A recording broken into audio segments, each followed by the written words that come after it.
In these videos, we will be reading Wonders of Grace, which includes 138 of the 15,000 entries of original testimonies of converts during C.H. Spurgeon's early years from 1854 to 1864.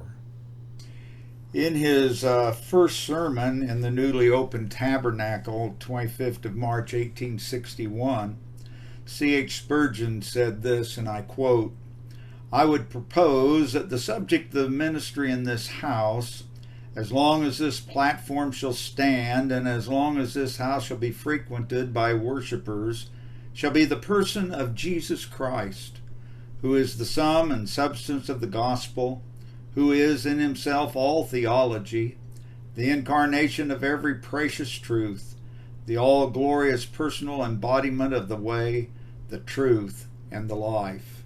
End of quote. In the Metropolitan Tabernacle archives, there are more than 30 large volumes of testimonies of those converted during C.H. Spurgeon's ministry. 15,000 entries beautifully handwritten by the interviewing elders of the church.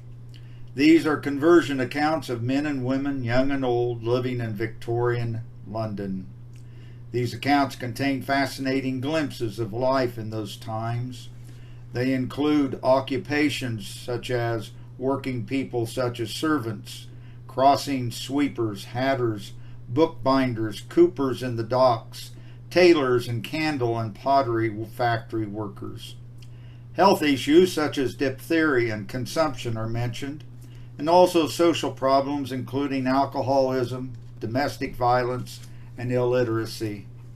Many of those interviewed were previously atheists, some with long neglected Sunday school backgrounds, while others had been regular attenders of the state church out of habit and culture. Some were gentlemen and well-off business people.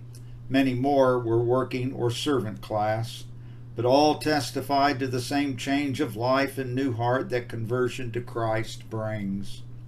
When Spurgeon became pastor, the church was declining and numbers were low, but within a few years thousands were attending. Spurgeon and his office bearers needed God-given wisdom and discernment as great numbers began to apply for baptism and church membership. It seems that not only had God prepared the young Spurgeon for a mighty task, but he had also prepared a group of aging office bearers to support their new pastor for the first wave of blessing. On a weeknight evening each week, church elders would see inquirers at the tabernacle. For each one, they would write an account of their spiritual journey. Often with the discernment they exercised can be seen in the advice given and in further visits over weeks or months until they were sure that the inquirer was truly saved. The core of the testimony would need to show that the person was relying only on the blood of Christ for salvation. They would also be asked if they understood the need for the imputed righteousness of Christ. They would talk about the doctrines of grace, which Ephesians 2:8 and 9 is the epitome of that, and whether the would-be member was looking only to Christ rather than their own merit. If the applicant was not quite clear on some things, the elders might give further questions to be answered, Bible passages to be read and prayed over, as one elder put it, he prescribed her some pills of precious promise with a little draught of sympathetic experience to wash them down. They might be given the Baptist Confession of Faith to study or be directed to attend one of the Bible classes to help them further. Many were very poor and had little education, some not being able to read. The Sword and Trial of 1865 says the elders looked for 4 things: tenderness of conscience, attachment to the means of grace, desire to come out of the world, deep interest in the unconverted. If satisfied, an interviewing elder would give a card with the number matching the report for the inquirer to see C.H. Spurgeon, who from 1868 was assisted in this by James Spurgeon. A note has often been added by C.H. Spurgeon to these accounts. Spurgeon would spend several hours every Tuesday afternoon seeing many such people, taking a brief interval to compare notes with his elders. He would then appoint an elder or a deacon to visit to ensure the applicant was living a consistent, godly life at home. Attendance at as many meetings as possible on Sundays and during the week was seen as a sign of true Christian life. Many were in service and had very little free time away from their work, but their new Christian instinct should be seen to assemble together whenever possible. Some were not accepted for various reasons, quite often the reason being self-satisfaction or self-righteousness. If the elders were satisfied with the visit and interviews, the person was then proposed for membership. Many glorious themes shine through the books in their entirety, mentioned here to give the full flavor which cannot be entirely imparted in a small collection. The strength of these themes is very striking in the original volumes. Preaching. Individual sermons used by God to stir spiritual life are often cited. Converts quoting particular sermon titles or texts preached on as the initial means of conviction, and then referring to another preached sometimes months later being used of God to help them close with Christ. This is also the case with the printed sermons, with accounts of fellow servants reading them to unsaved colleagues who sometimes could not read. One report gives an account of a man working as a bookbinder, mocking the parcels of sermons he was binding until convicted by one sentence which seemed to loom larger than the others. "Sinners, thou hast an immortal soul to save." Spurgeon said evangelism and evangelistic preaching was the matter nearest my heart, and longed to see more soul winners. Sunday schools. Very many of the converts, though they had lapsed in church going before hearing Spurgeon preach, had the seed sown early in life in Sunday school.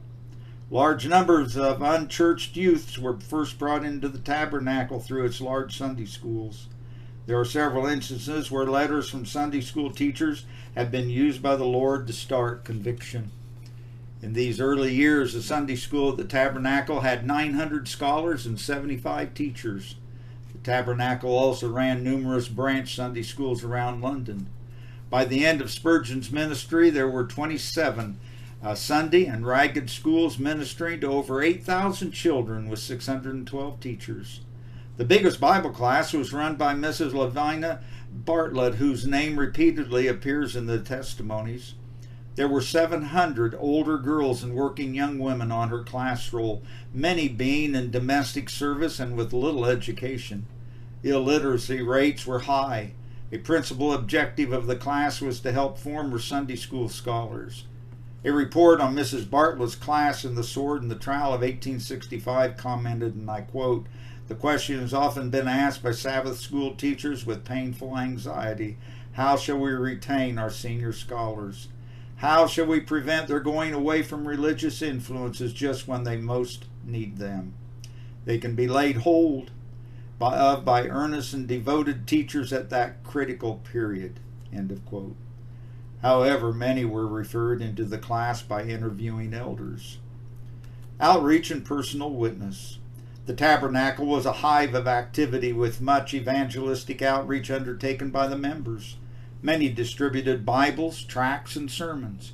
Open air and mission preaching brought in many. By the 1880s, very large numbers of tabernacle members were preaching in outreach missions on Sunday evening, and preaching also took place at homes of refuge.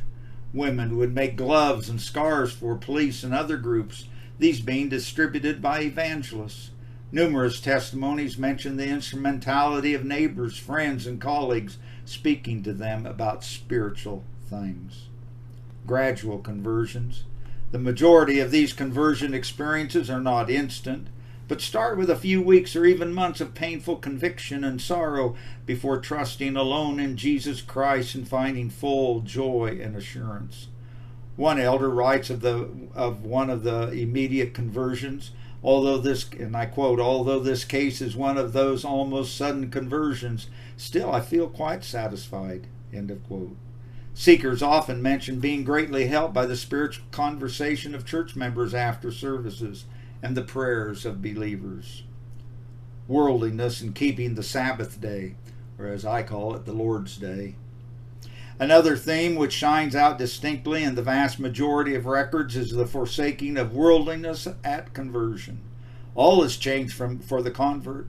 Worldly pleasures are given up and the life devoted to Christ and his people from that time on. Pursuits such as the penny theater, public houses, music parties, the use of popular songs, and gambling are spoken of repeatedly as holding no pleasure for the new believer. The markedly different life of believers is often mentioned as instrumental in bringing others to inquire into Christian things. The change was not limited to church attendance, but extended to all areas of life.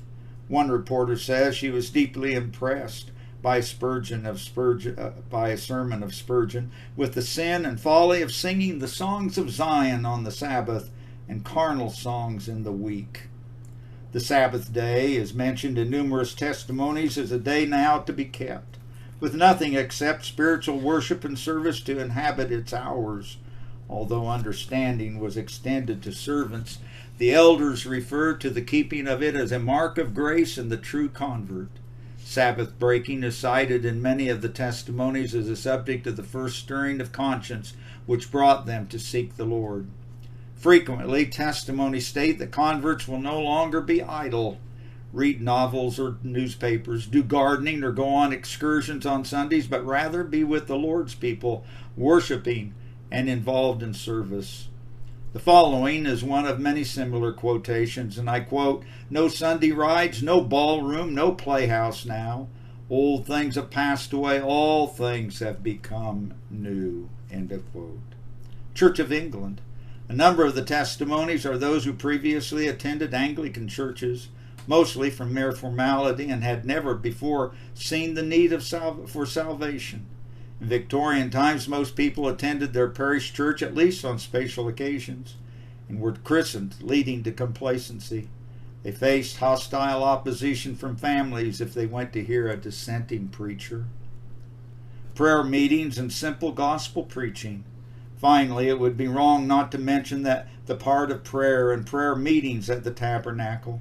Numerous testimonies speak of relatives and friends who had prayed for the person. Spurgeon regarded the prayer meeting as, and I quote, "the most important meeting of the week." He often said that it was not surprising if churches did not prosper when they regarded the prayer meeting as of so little value that one evening in the week was made to suffice for a feeble combination of service and prayer meeting. End of quote. Dr. A.T. Pearson, who ministered at the tabernacle throughout and after Spurgeon's last illness, commented, and I quote, "This metropolitan tabernacle is a house of prayer most emphatically. Prayer is almost ceaselessly going up. When one meeting is not in progress, another is. There are prayer meetings before preaching and others after preaching. No marvel that Mr. Spurgeon's preaching has been so blessed. He himself attributes it mainly to the prevailing prayers of his people." End of quote. He also commented that the tabernacle demonstrated, and I quote, "the power of simple gospel preaching backed by believing supplication, a standing protest against the secularizing of the house of God by the attractions of worldly art and asceticism. Here is nothing to divert the mind from the simplicity of worship and the gospel. The Holy Spirit will not tolerate our idols. If we will have artistic and secular types of music substituting unsanctified art for simple praise, we must not wonder if no Shekinah fires burn in our sanctuaries." End of quote. Where specific sermons are mentioned, we have, if the sermon was published, provided the title, that is in this book, sermon number, date, and text so that readers can consult the originals. Information recorded by the elders, such as the age of the inquirer and their situation, whether a servant or their place of employment, has been included. Some of the comments added by Spurgeon to the testimonies have been photographed. Also included are annotations to explain references in the testimonies. Otherwise, the testimonies are left to speak for themselves. They are, of course, fascinating from a social history perspective, but above all, the themes of saving grace, instrumentality of preaching, dramatic life-changing conversions, renouncing of worldliness, Sabbath keeping, and doctrinal understanding shine through. The next video we begin the testimonies themselves. To God be the glory.